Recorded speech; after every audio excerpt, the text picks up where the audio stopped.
Assalamualaikum warahmatullahi wabarakatuh. Alhamdulillahi rabbil alamin. Wassalatu wassalamu ala ashrafil anbiya'i wal mursalin Muhammadin wa ala alihi wa sahbihi ajma'in. Walhamdulillahi rabbil alamin. Tidak ada satupun manusia selain para rasul, para nabi yang tidak pernah berdosa. Bahkan Rasulullah Sallallahu Alaihi Wasallam mengatakan, "Kullu bani Adam khatta'un, wa khairul khatta'ina tawwabun." Setiap anak Adam pernah melakukan dosa. Dan sebaik-baik orang yang berdosa adalah yang mau menyesali akan dosa-dosanya dengan cara bertaubat dan nasuha. Malah Allah Subhanahu wa taala menantang lewat satu hadis, "Lau lam tudhnibu." Kalau seandainya kalian tidak bisa berbuat dosa, la dhahaballahu bikum, Allah akan lenyapkan kalian, wala ja'a biqaumin yudhnibun, dan Allah Subhanahu wa taala akan ganti kaum yang bisa berbuat dosa. Thumma yastaghfirullah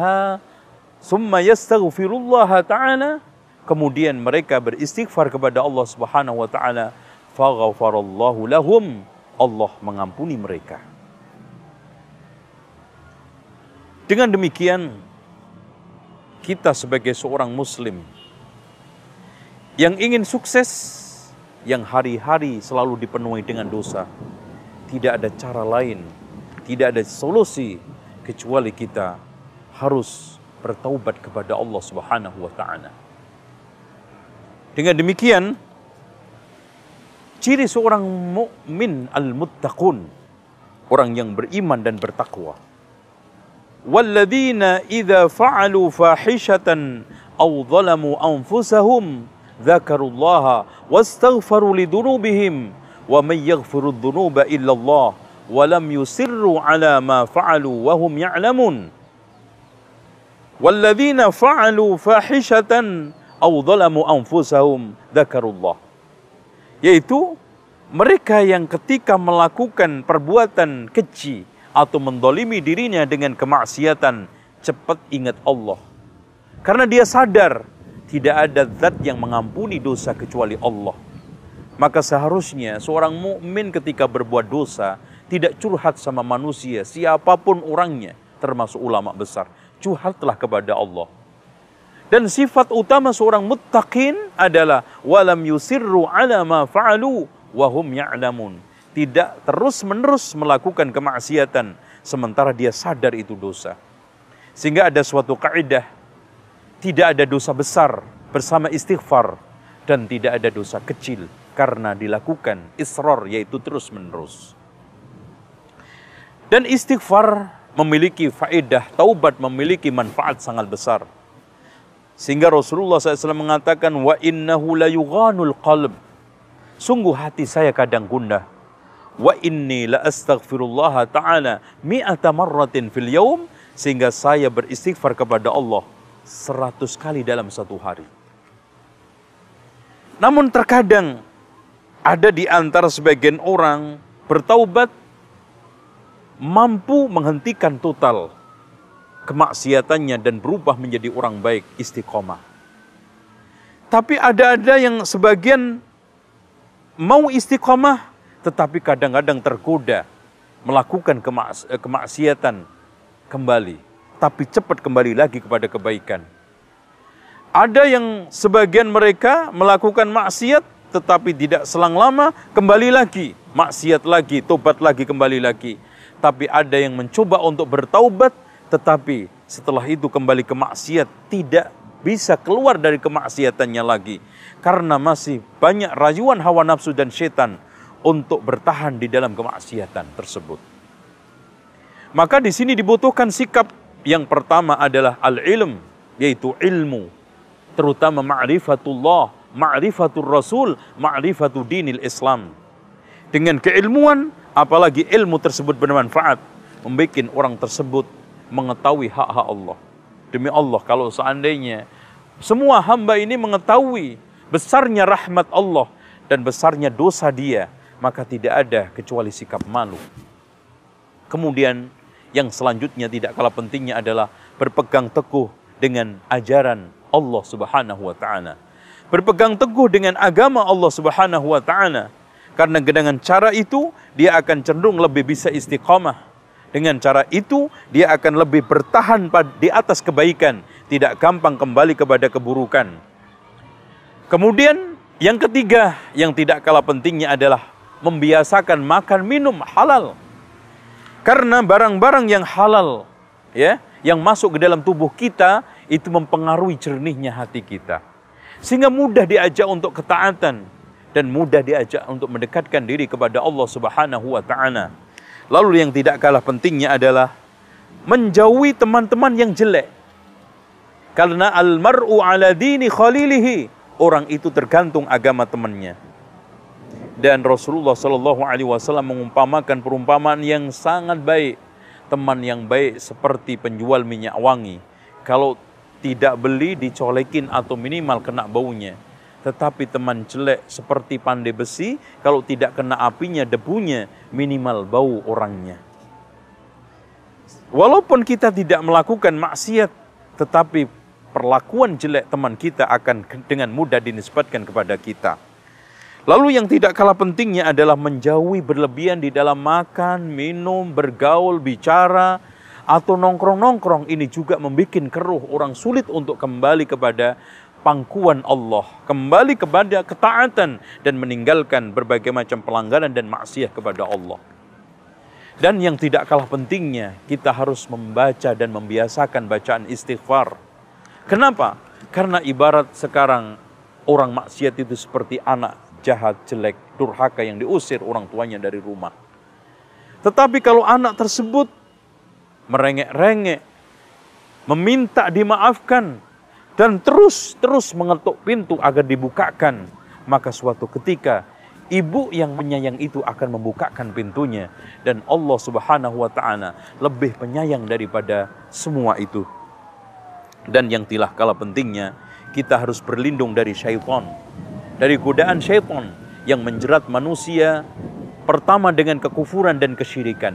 Kalau tidak bisa, maka dijerat dengan kebid'ahan. Tapi tidak bisa juga dijerat dengan dosa-dosa besar. Kalau tidak bisa juga dijerat dengan dosa-dosa kecil. Dan kalau gagal pun dijerat dengan sibuk perkara mubah meninggalkan wajib. Kewajiban-kewajiban terlantar karena yang perkara-perkara mubah. Dan yang selanjutnya sibuk dengan perkara yang utama meninggalkan yang utama. Sibuk dengan tahajud sehingga sholat subuhnya tidak dikerjakan. Sibuk dengan sedekah, utang tidak dibayar. Dan yang terakhir dibunuh. Inilah cara-cara setan untuk menghancurkan, untuk melumatkan anak Adam. Dengan demikian, saya ingatkan kepada saudaraku seiman dan seislam. Kalau memang kita sekarang ini dibikin putus asa karena dosa kita. Aduh, saya bertobat juga, dosa lagi. Bertobat dosa lagi. Udah tidak bertobat. Camkan bahwa Anda mati membawa dosa lalu bertaubat, itu lebih baik daripada mati membawa dosa tidak bertaubat. Taubat yang lalu untuk dosa yang lalu, ini dosa lagi saya harus bertaubat kepada Allah Subhanahu wa ta'ala. Dan mumpung masih ada kesempatan, innallaha yaqbalu taubatal abdi ma lam yughargir. Allah akan menerima taubat hambanya selagi nyawa tidak di tenggorokan. Dan yang kedua, innallaha yaqbalu taubatal abdi ma lam tatlu'i syamsu min maghribiha. Allah akan selalu menerima taubat hambanya selagi matahari tidak terbit dari barat. Kita yakin seyakin-yakinnya semua kita pernah berdosa. Tapi alhamdulillah Allah memberikan jalan keluar, yaitu at-taubat. Ya ayyuhalladzina amanu tubu ilallahi taubatan nasuha. Wahai orang yang beriman, bertaubatlah kamu kepada Allah dengan taubatan nasuha. Taubat yang memenuhi syarat. Satu, menyesal.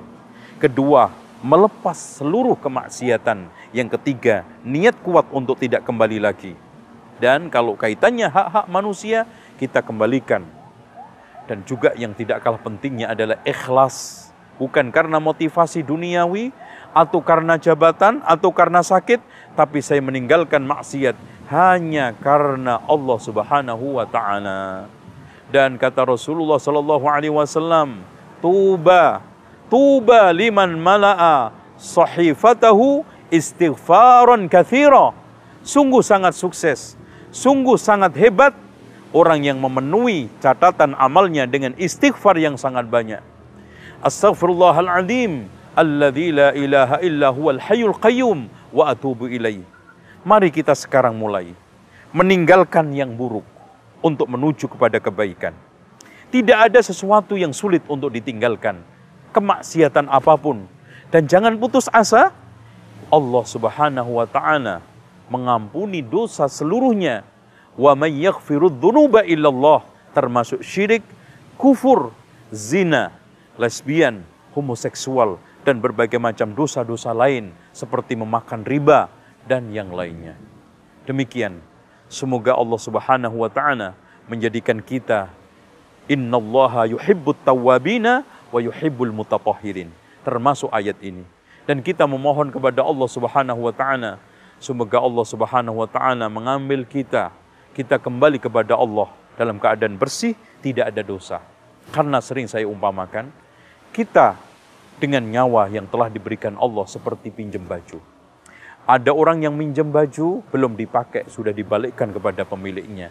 Ini anak hidup, belum balik, sudah diambil oleh Allah, sehingga kembali kepada almari lagi. Ada orang yang sekarang pinjam baju, sudah dipakai, tapi sebelum dikembalikan, sudah dicuci lagi. Dan ini juga beruntung, yaitu orang yang sudah besar, sudah balik, berbuat dosa, tapi sebelum kembali kepada Allah, sempat bertaubat membersihkannya. Dan yang ketiga, ada orang yang pinjam baju, belum sempat dicuci, sudah diambil pemiliknya. Dan otomatis nanti dicucinya adalah di neraka. Dibersihkan sesuai dengan kadar kotoran dosa tersebut. Dan yang terakhir, ada orang yang pinjam baju sobek. Otomatis tidak akan mungkin masuk almari, tidak akan mungkin masuk ke tempat yang baik. Tidak lain tempat yang pas adalah lap neraka jahanam. Karena orang seperti ini sudah sobek imannya, kafir. Innalladzina kafaru min ahlil kitabi wal musyrikina fi nari jahannama khalidina fiha. Sesungguhnya orang kafir dari kalangan ahlu kitab dan musyrikun di dalam neraka jahanam kekal selamanya. Demikian aqulu qouli hadza wastaghfirullah li wa lakum wastaghfirullahal azim innallaha wal ghafurur rahim. Wassalamualaikum warahmatullahi wabarakatuh.